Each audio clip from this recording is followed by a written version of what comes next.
پشاور کے علاقے آرموڑ اور چمکنی کے حدود میں انسداد دہشت گردی کی گاڑی کے قریب دھماکے کے نتیجے میں 3 اہلکار زخمی ہو گئے۔ واقعے کے مطابق آرموڑ اور چمکنی کی حدود میں انسداد دہشت گردی کی گاڑی ہٹکو پل سے گزر رہی تھی کہ اس دوران پل کے ساتھ نس بم پھٹ گیا، جس سے سی ٹی ڈی کے 3 اہلکار زخمی ہو گئے۔ سی ٹی ڈی اہلکار اسکول میں ہونے والے دھماکے کی جگہ کا معائنہ کرنے کے بعد واپس آ رہے تھے۔ زخمی ہونے والوں میں sub inspector, C T D اہلکار اور ڈرائیور شامل ہیں، جبکہ زخمیوں کو لیڈی ریڈنگ اسپتال منتقل کر دیا گیا۔ دھماکے کے بعد قانون نافذ کرنے والے اداروں نے علاقے کو گھیرے میں لے کر سرچ آپریشن شروع کر دیا ہے۔ اس موقع پر سی ٹی ڈی آفیسر کا کہنا تھا، بالکل جو ہے نا ابھی سرچ آپریشن میں کافی تیزی آئی ہے اور جو ہے نا مختلف پھر سائنسی خطوط پہ بھی جو ہے نا اس میں انویسٹیگیشن جاری ہے۔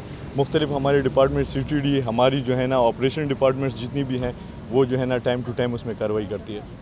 Lotus lake towers, a groundbreaking endeavor by Lotus Properties۔